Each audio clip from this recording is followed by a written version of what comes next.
하나님 말씀은 고린도후서 4장 7절에서 15절 말씀 보십니다.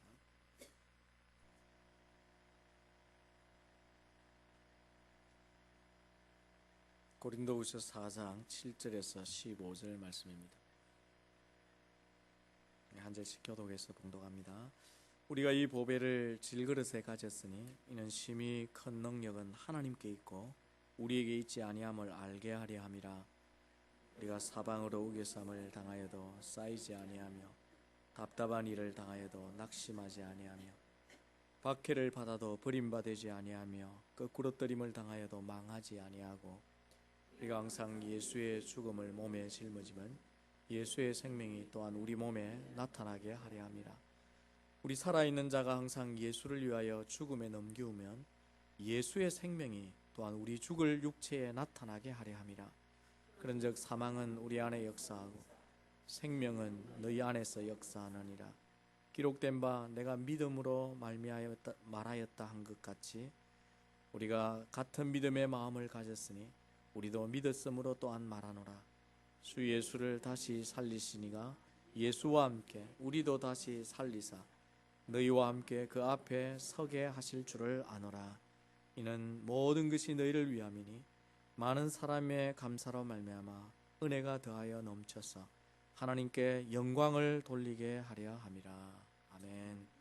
무엇을 우리가 가까이 하느냐에 따라서 우리의 생각도 우리의 삶도 모양이 달라지는데, 여러분들이 이렇게 하나님을 가까이 해서 예배하러 나온 것, 이것이 축복인 것을 여러분이 믿으시기 바랍니다. 여러분, 하나님을 가까이 하면 할수록 여러분이 하나님을 닮아가고 하나님의 능력이 여러분 가운데 또 나타나고 부어지게 될 것입니다. 우리가 이렇게 열심히 주일을 예배하고 하나님을 섬기고 또 하나님을 만나고 살아가는데, 예수님 만나고 살면서 여러분 좋은 것이 무엇입니까? 여러분 한번 생각해 보셨습니까? 내가 하나님과 함께 믿음으로 살면서 내가 갖는 유익이 뭔가, 축복이 뭔가, 당장 지금 맛보고 있는 그 좋은 것, 내가 무엇을 말할 수 있을까? 사람마다 조금씩 차이가 있지 않겠습니까? 아침에 차를 타고 오면서 크리스찬 스테이션을 이렇게 라디오를 틀고 한국 찬양이 나온 다음에 그다음에 이제 라디오 프로그램을 소개하는데 보니까 자신이 하나님을 만난 그 은혜, 간증을 나누면 많은 사람을 인컬리지 시킬 수 있다고, 그런 좋은 소식이 있으면 연락을 달라, 이제 이런 프로그램을 하는데 맞다고 생각이 들었어요. 내가 하나님 앞에 받은 은혜를 함께 나눈다는 것, 그리고 그것을 소개한다는 것은 또 다른 사람에게 격려가 되어집니다. 그래서 여러분, 예수 믿으면서 내가 무엇이 좋은지를 알아야 합니다. 그것을 누려야 합니다. 그래야 다른 사람에게 예수 믿은 이런 것이 좋더라 소개하고 또한 예수 그리스도를 증거하며 살 수 있지 않겠습니까? 여러분, 예수 믿고 나서 무엇이 좋습니까? 한번 생각해 보십시오. 각자마다 대답이 다 다르겠지만 확실한 한 가지는, 분명한 것은 이것입니다. 예수 믿고 나서 우리 과거도 좋아졌고요, 우리 미래도 좋아졌고, 그리고 현재도 좋아졌습니다. 그 말은 예수 믿고 나서 전부 다 좋아졌다는 얘기입니다. 우리 과거는 어떤 삶을 살았든지 예수님 안에서 다 지워졌어요. 과거에 우리가 뭘 행했든지 잘못과 죄악과 이런 모든 것들이 예수 그리스도 안에서 깨끗하게 되어서 여러분이 새 사람이 된 줄로 믿으시기 바랍니다. 그러니까 과거가 정리된 것이 다 좋은 거예요. 그리고 우리의 미래는 뭐가 보장되어 있습니까? 영원한 생명, 영원히 사는 영생이 이미 약속되어 있습니다. 예수 믿는 저와 여러분에게. 뿐만 아니라 현재도 하나님께서 우리에게 누리도록 약속해 놓은 것이 얼마나 많은지 모릅니다. 내가 예수님과 함께해서 예수님 때문에 내가 현재 좋은 것들이 성경에 수없이 약속되어 있습니다. 그러므로 이처럼 과거와 현재와 미래가 다 새로워진 이 인생이야말로 세상 말로 횡재한 인생인 줄로 믿어야 됩니다. 정말 예수와 함께 살면 횡재한 인생이 되는 것입니다. 그런데 이것을 우리가 잘 누려야 세상 사람들에게 증거할 수 있고 세상 사람들과 다른 실제 삶의 모습을 보일 수 있어야 하는데, 우리가 연약함이 있어요. 믿음이 부족한지, 때로는 확신이 부족한지, 때로는 하나님과 깊이 동행을 하지 못하는지, 약속된 축복들을 다 누리지 못하는 어려움이 있다는 것입니다. 그래서 우리가 매일매일 살아갈 때마다, 하나님 앞에 나올 때마다 내가 현재 하나님 안에서 누릴 수 있는 축복이 무엇인지를 붙들어야 합니다. 특별히 오늘 본문의 말씀에 보면 하나님께서 또한 현재 누릴 수 있는 놀라운 상상하지 못하는 약속을 우리에게 주고 있습니다.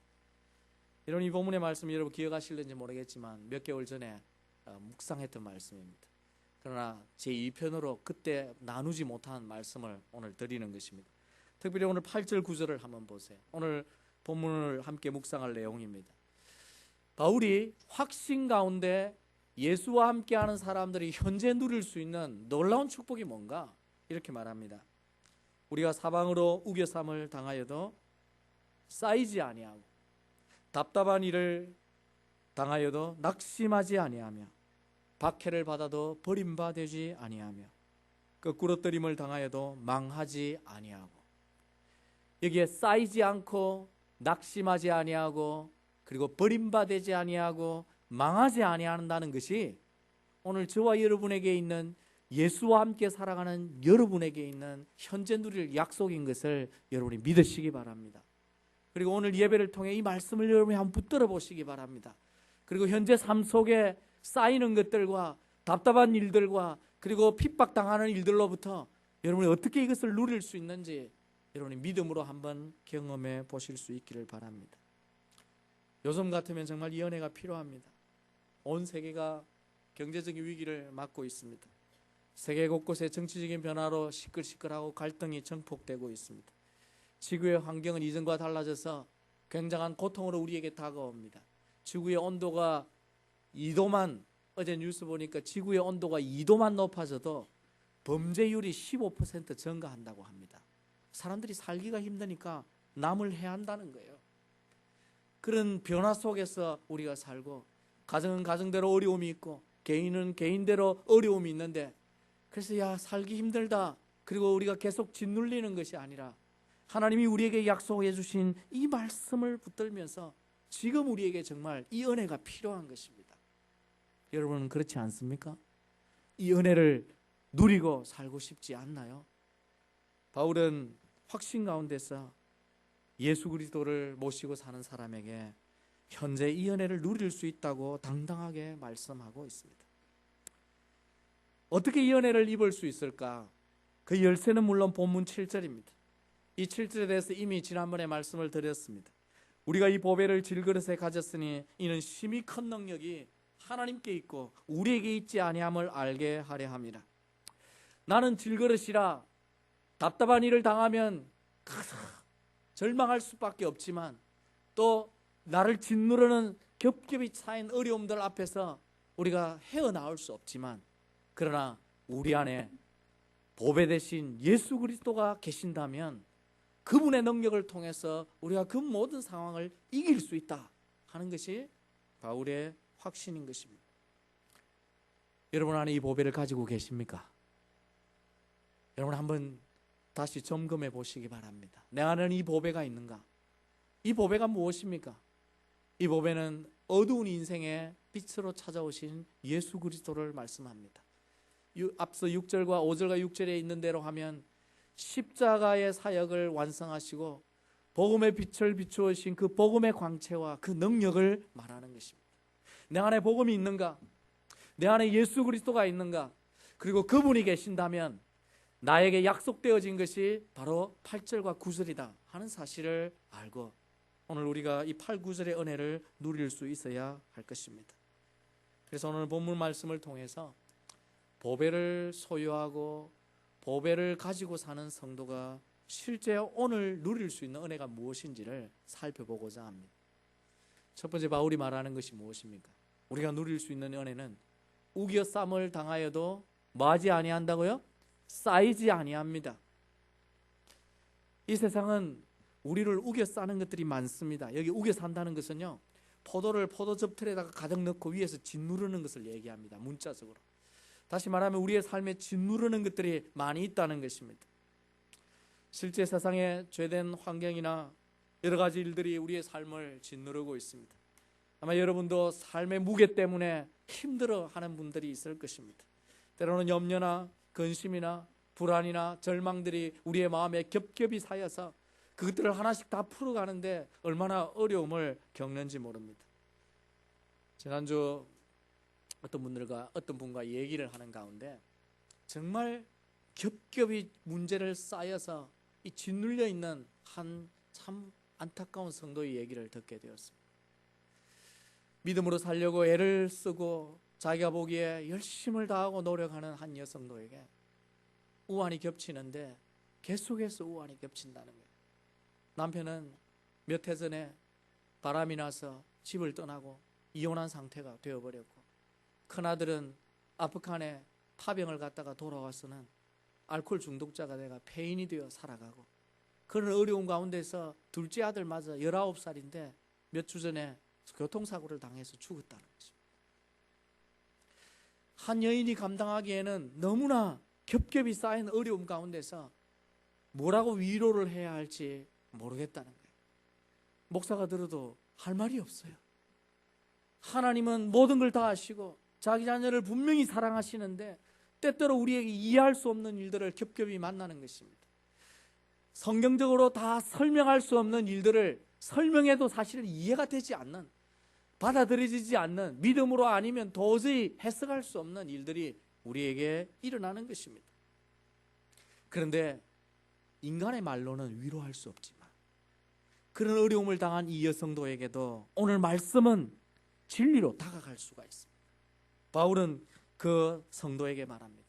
우리가 사방으로 우겨쌈을 당하여도 뭐하지 아니한다고요? 쌓이지 아니한다. 이 말씀으로 그에게 다가가서 그가 이 말씀을 믿음으로 붙들고 체험할 수 있는 것입니다. 역사에 보면 그런 사람들이 많이 있습니다. 한평생 앞을 보지 못하고 살았던 헬렌 켈러 여사가 그가 고통 가운데 어려움을 당할 때마다 나중에 깨닫게 되기를 뭐라고 고백했냐면 이렇게 말했습니다. 이 세상은 고난으로 가득하다. 사실이죠. 그러나 또한 예수 안에 있는 자에게는 이 고난들을 극복할 수 있는 능력도 가득하다. 그렇게 고백을 한 것입니다. 고난이 없으면 좋겠지만 예수 믿는 우리에게도 고난이 찾아옵니다. 보배를 가진 우리에게도 때로는 겹겹이 어려움을 갖게 됩니다. 그러나 우리에게 있는 축복이 뭐냐? 우리 안에 있는 보배 대신 세상의 어떤 분보다 크신 그분이 능력이 있었어서 이 모든 것을 이기고 남을 능력을 우리에게 나타내 보이신다는 것입니다. 이것이 바울을 통해 하나님께서 오늘 우리에게 주시는 약속의 말씀입니다. 여러분, 열왕기하 6장에 보면 사방으로 우겨쌈을 당해서 위기를 당한 엘리사 얘기가 나옵니다. 이걸 제가 여러분에게 이 말씀을 그림으로 한번 보여주기 위해서 좀 설명을 드리는데, 당시 아람 왕이 이스라엘을 정복하기 위해서 수차례 전략을 짜가 게릴라 작전으로 공격을 계속 했었습니다. 그런데 공격을 할 때마다 번번이 이스라엘 나라가 대비를 해가지고 공격을 성공을 하지 못하는 거예요. 아람 왕이 생각할 때, 야, 우리 안에 첩자가 있다. 우리가 작전을 짜기만 하면 누가 알려준다. 이렇게 분명히 확신을 한 거예요. 그래서 신하들을 다 불러 모으고는 눈빛을 보면서 누가 첩자인지를 생각하고 이야기를 꺼냈습니다. 우리 가운데 첩자를 찾아야 된다. 우리 공격이 번번이 실패하는 것은 우리 안에 내부에 누가 첩자가 있기 때문이다. 그렇게 확신을 가지고 얘기를 하니까 신하들이, 왕이시여, 그게 아닙니다. 우리가 공격을 할 때마다 이스라엘이 대비를 하고 우리의 공격을 방어를 잘하는 것은 이스라엘에는 엘리사라고 하는 선지자가 있는데 그 선지자가 워낙 신령해가지고 하나님께로부터 계시를 받아서 왕이 침상에서 생각하고 얘기하는 것조차도 이스라엘 왕에게 다 미리 알려주기 때문에 우리의 작전이 번번이 실패하는 것입니다. 그러므로 이스라엘에 엘리사가 있는 한 우리가 절대 이스라엘을 이길 수 없습니다. 그 이야기를 하니까 왕이, 그러면 엘리사를 먼저 잡자. 그리고는 명령을 내려서 수많은 군대를 도단으로 보냅니다. 밤새 수많은 군대가 도단에 가서 엘리사가 있는 그 성읍을 에워쌌습니다. 아침이 되니까 엘리사를 돕던 종이 나와서 기지개를 펴고 눈을 뜨고 보니까 자기 집 주위의 성읍에 아람 군대가 가득 둘러서 있는 걸 보게 됐어요. 혼비백산에서 집으로 들어가서 엘리사에게, 주인이시여, 주인이시여, 이제 우리가 죽게 되었나이다. 아람 군대가 우리를 완전히 둘러서 포위했습니다. 주인이 엘리사가 놀랄 줄 알았는데 아무런 반응도 하지 않고 종에게 두려워하지 말라. 우리와 함께한 사람들이 자들이 그들과 함께한 자들보다 훨씬 많다. 그러면서 종에게 두려워하지 말라는 거예요. 근데 종의 눈에는 아무것도 안 보여요. 아람 군대밖에 보이지 않는 거죠. 그러니까 엘리사가 그 사환을 위해서 하나님께 기도합니다. 하나님, 이 종의 눈을 열어서 보게 해 주십시오. 그렇게 기도하니까 하나님이 사환의 눈을 쫙 열어주셨어요. 눈을 열어주는데 보니까 아람 군대가 둘러친 것보다 더 많은 불말과 불병거들이 엘리사를 둘러서 보호하고 아람 군대를 방어하고 있는 것을 보게 된 것입니다. 그래서 엘리사가 두려워하지 않았고 사환이 두려워하지 않았죠.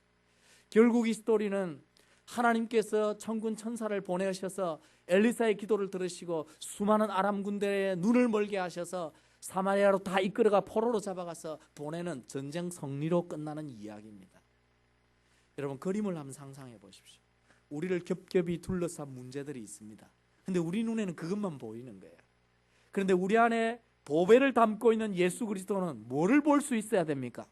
그 문제보다 더 큰 은혜로 우리를 둘러싸고 있는 하나님의 은혜와 천군 천사의 그 불말과 불병거를 볼 수 있어야 되는 줄로 믿으시기 바랍니다. 그것을 보게 되면 엘리사처럼 두려워하지 않게 되는 것입니다. 그러므로 우리 측면에서 보면 엘리사와 같이 볼 수 있느냐, 사환처럼 보지 못하느냐의 사실은 문제입니다. 그러나 설사 우리가 보지 못한다 할지라도 하나님의 자녀에게는 하나님의 은혜가 항상 문제보다 더 크게 둘러 진치고 있다는 사실을 믿으시기를 주의 이름으로 축원합니다. 이것이 우리에게 문제가 겹겹이 쌓여도 쌓이지 않는 비결입니다. 하나님은 지금도 크신 능력으로 우리를 이처럼 보호하고 계십니다. 세상의 악과 죄가 우리를 둘러싸고 문제가 우리를 둘러싸고 해결되지 않는 어려운 가운데 근심과 걱정이 겹겹이 우리를 짓누른다 할지라도 그보다 더 큰 은혜로 하나님이 우리를 싸고 계십니다. 왜입니까? 우리 안에 계신 예수 그리스도가 이 땅의 모든 것보다 더 크시기 때문입니다. 요한은 말합니다. 자녀들아, 너희는 하나님께 속하였고 또 그들을 이기었나니 이는 너희 안에 계신 이가 세상에 있는 자보다 크심이라. 하나님이 더 크시기 때문에 문제를 능히 다루실 수 있고, 하나님이 더 크시기 때문에 세상이 우리를 우겨싸는 것보다 더 큰 은혜로 우리를 보호하신다는 것입니다. 여러분, 예수 믿는 우리에게도 죄가 도전해 옵니다. 하지만 죄보다 더 큰 십자가의 능력이 여러분을 보호하고 있음을 믿으시기 바랍니다. 질병이 우리를 둘러싸고 우리를 짓눌러도 하나님의 더 큰 능력이 이 질병을 가운데서 우리로 자유케 하고 회복케 하는 은혜가 우리에게 있다는 것입니다. 현재 여러분이 어떤 문제 가운데 짓눌리고 있든지 그 문제보다 더 큰 은혜로 여러분을 감싸고 계시다는 것을 여러분이 믿음의 눈으로 볼 수 있기를 바랍니다.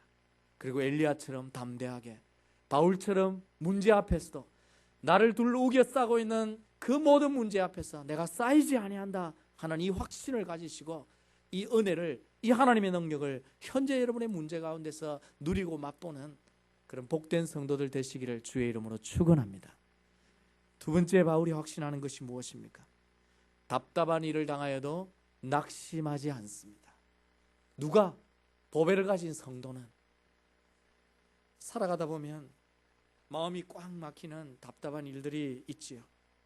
자신이 계획하고 바라는 일들이 잘 열리지 않을 수도 있고, 힘써 수고하고 달려가는데도 늘 제자리 걸음 같을 때가 있고, 하는 일마다 풀리지 않는다면 정말 답답해집니다. 그리고 낙심하게 됩니다.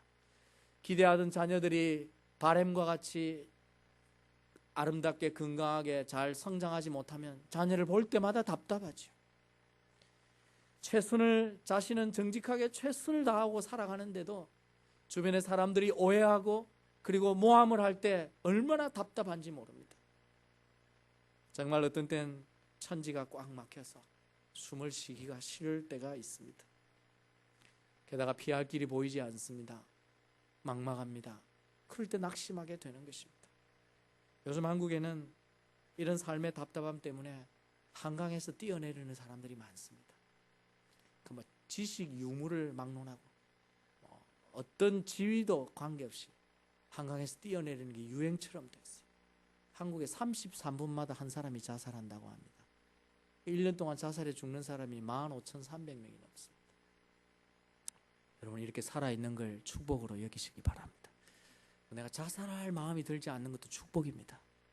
또 그런 마음이 혹 들었다 하더라도 시행하지 않는 것도 축복입니다. 자, 하나님의 은혜인 줄로 믿으시기 바랍니다.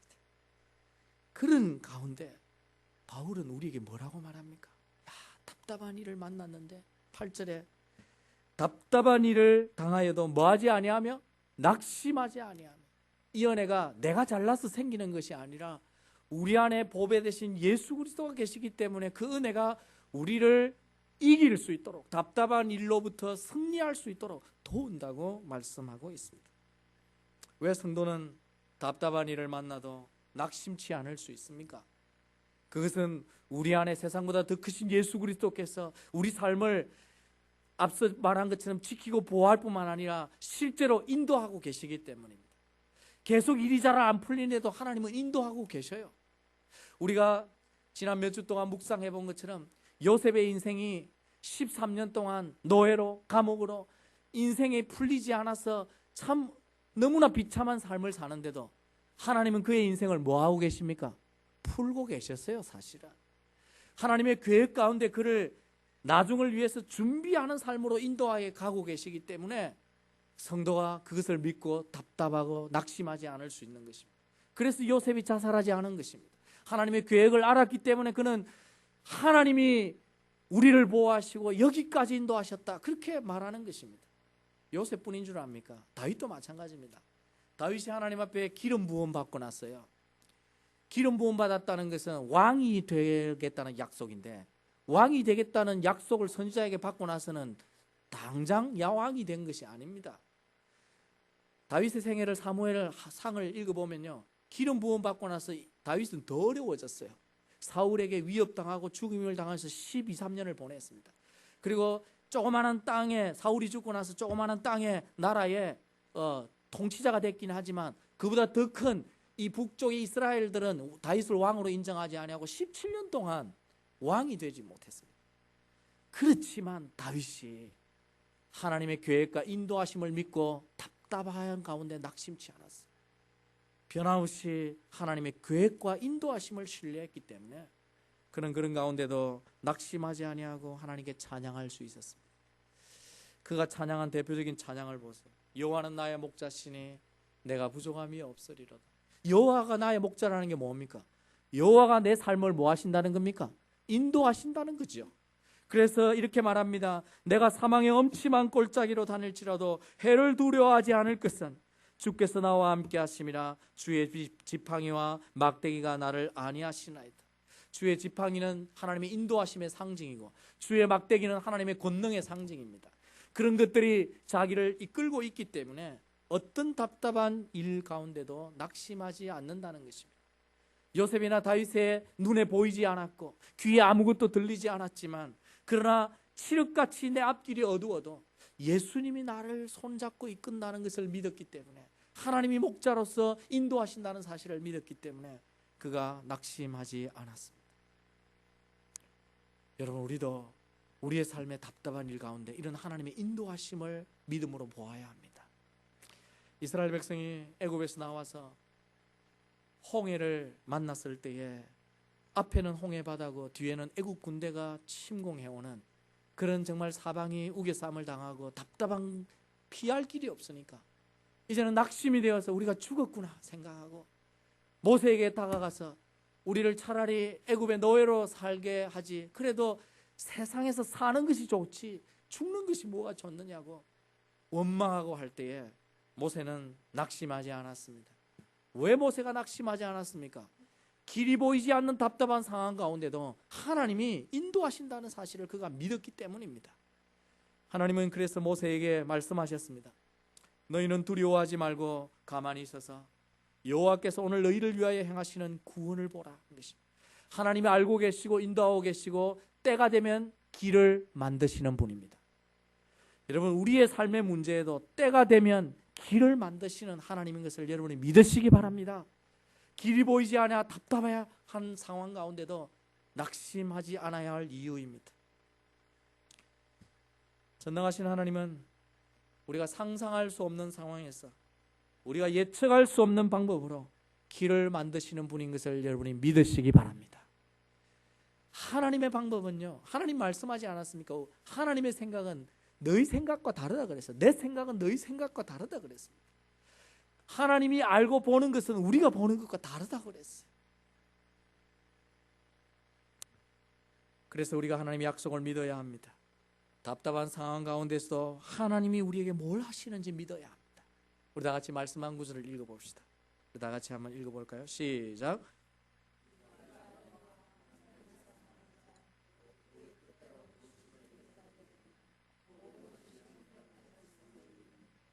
믿으시기 바랍니다. 이 말씀에 아멘 하시기 바랍니다. 정말 하나님의 약속을 우리가 믿고 우리의 답답한 문제 가운데도 전진하고 기다리고 때로는 엎드리면 하나님께서 길을 여십니다. 처음 이후 나중 되신 하나님이, 그리고 모든 것을 주관하신 하나님이 가장 좋은 계획을 가지시고 가장 지혜롭고 총명한 그분이 우리에게 가장 좋은 때에 가장 좋은 방식으로 가장 좋은 인생이 되도록 우리를 이끄신다는 것입니다. 이런 은혜가 있기 때문에 보배를 가진 사람은 답답한 일을 당하여도 낙심하지 않습니다. 낙심하지 않고 대신 뭐 해야 됩니까? 우리가 찬양한 것처럼 어려운 일을 당할 때에도 예수 더욱 의지하는 것, 우리가 찬양한 것처럼 예수님 더욱 의지하는 것, 그것이 필요한 것입니다. 그러면 낙심치 않고 그 어려움을 잘 통과할 수 있습니다. 지금 혹 여러분이 겹겹이 쌓인 일들이나 일이 풀리지 않아 답답해하고 있다면 이런 약속의 말씀을 믿으시고 여러분이 하나님을 바라봄으로 여러분의 마음이 시원케 되는, 평안케 되는 그런 축복이 있기를 주의 이름으로 축원합니다. 세 번째, 바울이 오늘 우리가 누릴 약속이 뭐라고 말씀합니까? 박해를 받아도 버림받지 않습니다. 세상은 근본적으로 믿음의 사람들을 미워하고 핍박합니다. 세상은 근본적으로 예수 믿고 예배하는 우리를 정오하고 우리를 핍박합니다. 왜? 요한이 말한 것처럼 우리는 하나님 안에 속해 있고 그들은 악한 자 안에 있기 때문에 결코 다시 함께 할 수가 없습니다. 세상이 점점 그렇게 변해가고 있습니다. 지난 교회사를 보면 교회의 역사는 핍박의 역사라고 해도 과언이 아닙니다. 초대교회 300년의 역사가 핍박의 역사였습니다.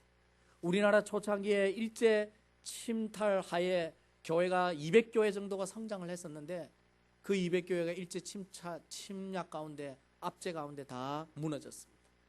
6.25 사변이 나고 공산국가를 통해서 3,000교회가 부흥했지만 그 북한의 3,000교회도 다 무너졌습니다. 이렇게 핍박의 역사가 계속되었습니다. 지금도 세계 곳곳에 흩어져 있는 그리스도인들은 여러 가지 형태로 박해를 받고 있습니다.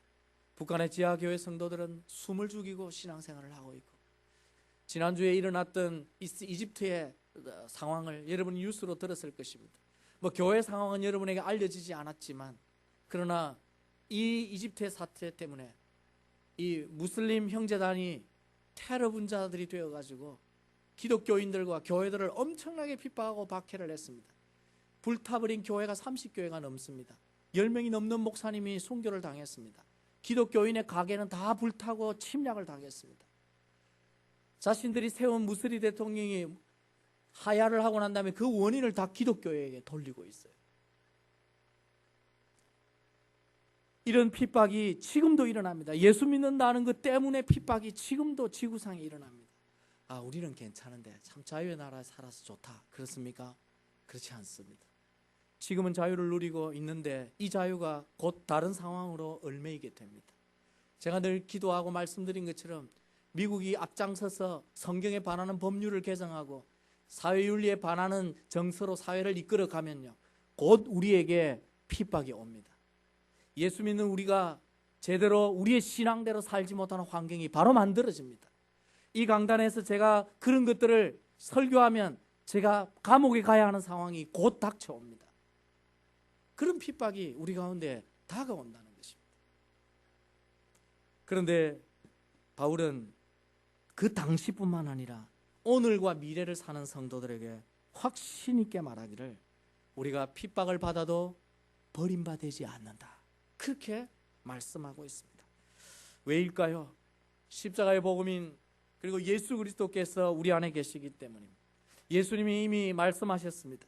나로 말미암아 너희를 욕하고 박해하고 거짓으로 너희를 거슬려 모든 악한 말을 할 때에는 너희에게 뭐가 있나니? 복이 있나니. 오히려 핍박받는 것이 복되다고 말씀합니다. 사람들에게 버림받을지 몰라도 하나님은 버리지 아니하시고 하나님은 그를 더 복되게 하시고 하늘의 상이 더 크도록 인도하시기 때문입니다. 이것은 사실이었어요. 실제 역사를 보면 로마의 핍박 가운데 초대교회가 망했습니까? 망하지 않았습니다. 일제 압박이나 공산 치하에서 한국교회가 망했습니다. 망했습니까? 망하지 않았습니다. 핍박하는 그들은 망했는데 핍박당하는 자들은 오히려 흥했습니다. 앞으로도 마찬가지입니다. 앞으로 우리에게 핍박이 올 것입니다. 신앙적인 핍박이 분명히 올 것이지만 버림받지 않습니다. 계시록의 약속의 말씀에 의하면 믿음을 지키는 자에게 하나님께서 보호해 주신다고, 주님이 보호해 주신다고 두려워하지 말라고 그렇게 말씀하고 있습니다. 하나님은 우리에게 말씀하십니다. 내가 결코 너희를 버리지 아니하고 너희를 떠나지 아니하리라. 하나님이 우리를 버리지 않습니다. 우리 안에 보배를 품고 계시면 결코 하나님이 우리를 버리지 않는다는 것입니다. 그러므로 여러분이 혹 지금 신앙생활 하는 것 때문에 어려움을 겪거나 내가 말씀대로 사는 것이 직장에서 어려움이 있거나 할지라도 여러분의 믿음을 지키시기 바랍니다. 여러분의 삶의 도리를 그리고 정직성을 지키시기 바랍니다. 그것이 하나님 앞에 버림받지 아니하고 여러분을 붙들어주는 힘이 될 것입니다. 바라기는 현재나 장래나 어떤 도전과 믿음의 핍박이 찾아올지라도 믿음을 반드시 지키셔서 하나님께 버림받지 아니하고 오히려 축복이 되고 하늘에 여러분의 상급이 더 많아지는 그런 복된 성도들 되시기를 주의 이름으로 축원합니다. 마지막 한 가지 더 생각해 봅시다. 바울이 마지막으로 9절에서 뭐라고 말씀하십니까? 우리는 끄꾸러뜨림을 당하여도 뭐하지 아니한다고요? 망하지 않습니다. 망하지 않는 인생이 된다는 게 얼마나 놀라운 약속인지 모릅니다. 앞서 성도가 핍박을 받는 일이나 여기에 끄꾸러뜨림을 당하는 일은 실제 육체적인 핍박을 염두에 두고 한 이야기입니다. 육체적인 고통이 있을 거라는 거죠. 예수 믿는 것 때문에. 그런데 여기 끄꾸러뜨림을 당하는 것은 육체적인 고통을 뛰어넘어 죽임 당하는 것을 의미합니다. 우리가 예수 믿는 것 때문에 순교당할 수 있다는 것입니다. 사실은 우리가 질그릇이기 때문에요. 우리 이걸 생각해야 돼요. 질그릇이기 때문에 어차피 오래 살다 가도 죽습니다. 그러나 오래 살지 않고 짧게 살다가 순교해서 죽을 수도 있습니다. 우리가 다 죽을 수 있는 존재라는 걸 생각해야 합니다. 근데 오래 살면서 자연사하는 것보다 짧게 순교하는 것이 죽음을 맞는 것은 위협적이겠죠. 그러나 하나님 앞에 더 축복이 됩니다. 우리가 자연사를 하든 순교를 당하든 우리 안에 보배를 가지고 사는 한 우리는 결코 결론이 뭡니까? 망하지 않는다는 것입니다. 설사 믿음 때문에 죽임을 당할지라도 사단이 우리를 넘어뜨려서 지옥에 가도록 믿음을 빼앗기 위해 생명을 위협할지라도 우리가 예수 안에서 그리스도를 모시고 하나님을 향한 믿음을 저버리지 않는 한 우리는 결코 망하는 인생이 되지 않을 것이라는 것입니다. 왜입니까? 우리 안에 보배가 계시고 또 우리에게 죽을지라도 뭐가 있기 때문입니까? 부활이 있기 때문입니다. 그것을 14절에 말하는 것입니다. 바울이 주 예수를 살리신 이가 예수와 함께 너희도 다시 살리시고 주와 함께 있게 하실 것이다. 이런 부활이 있기 때문에 죽음조차도 우리를 망하게 할 수 없다 하는 것이 바울의 확신입니다. 바울은 본문 말씀 이후에 고린도후서 5장 1절에서 이런 말을 합니다. 만일 땅에 있는 우리의 장막집이 무너지면 하나님께서 지으신 집 곧 손으로 지은 것이 아니요 하늘에 있는 영원한 집이 우리에게 있는 줄 아느니라. 우리가 마지막 환난 때 보면 우리가 사실 이 땅의 것들을 다 빼앗길 수 있어요. 빼앗기게 됩니다. 믿음을 지키기 위해서 우리가 쌓아놓았던 모든 걸 다 내어놓아야 됩니다. 악한 자들에게. 그래서 우리 이 땅에 있는 집들이 다 사라진다 할지라도 우리가 망하지 않습니다. 왜? 이 땅에 있는 집이 무너질지라도 우리에게 뭐가 있다고요? 천국에 하나님이 무너지지 않는 집을 예비하시고 우리를 맞으시기 때문이라고 지금 말씀합니다. 스데반은 복음을 전하다가 설교 한 번 하고 죽었습니다. 요즘 자꾸 스데반이 묵상이 돼요. 그래서 나는 설교를 한 번 하고 죽는 건 아니잖아. 그래서 많이 설교를 하고 있잖아. 하나님은 스데반을 한 번 쓰시고 불러가셨는데, 그래도 하나님은 지금은 쓰고 있으니까 그래서 감사하다, 그래 생각합니다. 여러분은 부족하지만 저의 말씀을 또 듣고 사모해서 예배 나오는 성도들이 있다는 것이 제게는 참 감사합니다. 여러분이 저를 향해 돌을 던지지 않는다는 것도 감사하고요. 그러나 스데반은 돌에 맞아 죽었어요. 그렇지만 스데반이 망했습니까? 스데반이 목회에 실패한 자입니까? 그렇지 않습니다. 하나님은 그를, 예수님이 하나님 우편에서 앉아서가 아니라 서서, 본문의 표현은 서서 감격스럽게 스데반을 맞았다고, 그 사실을 스데반이 보았습니다. 누구보다도 더 큰 영광을 받았습니다. 이것이 바로 바울의 확신입니다. 우리가 이 세상엔 망할 수 있을지 몰라도, 세상적으로 볼 때 망할 수 있을지 몰라도, 악한 자들에게 끄꾸러뜨림을 당해서 우리가 그렇게 될지 몰라도 우리가 결코 우리의 인생은 망하지 아니한다, 그렇게 성경이 우리에게 약속하고 있습니다. 여러분 안에 예수 그리스도가 계신다면 여러분의 인생을 반드시 흥하게 해주시는 줄로 믿으시기 바랍니다. 사랑하는 성도 여러분, 여러분 안에 이 보배를 모시고 사는지 먼저 분명히 확신해 보십시오. 그리고 예수 그리스도와 함께 인생을 살아가시기 바랍니다. 나는 비록 약해도 내 안에 계신 보배는 능력이십니다. 그분은 세상보다 크신 분입니다. 그분은 무엇이든지 하실 수 있는 분입니다. 그러므로 세상에 사는 동안 내가 질그릇이기 때문에 연약함을 겪고, 때로는 쌓이기도 하고, 때로는 답답한 일을 당하고, 질병에 놓이기도 하고, 때로는 핍박을 받고, 끄꾸러뜨림을 당하는데도 아무것도 할 수 없을지라도, 그러나 우리는 하나님의 약속대로 이 은혜를 누리게 될 것입니다. 세상이 여러분을 우겨싸도 쌓이지 않습니다. 쌓이지 마십시오. 답답한 일 앞에서도 낙심하지 마십시오. 예수를 의지해서 여러분 담대해지십시오.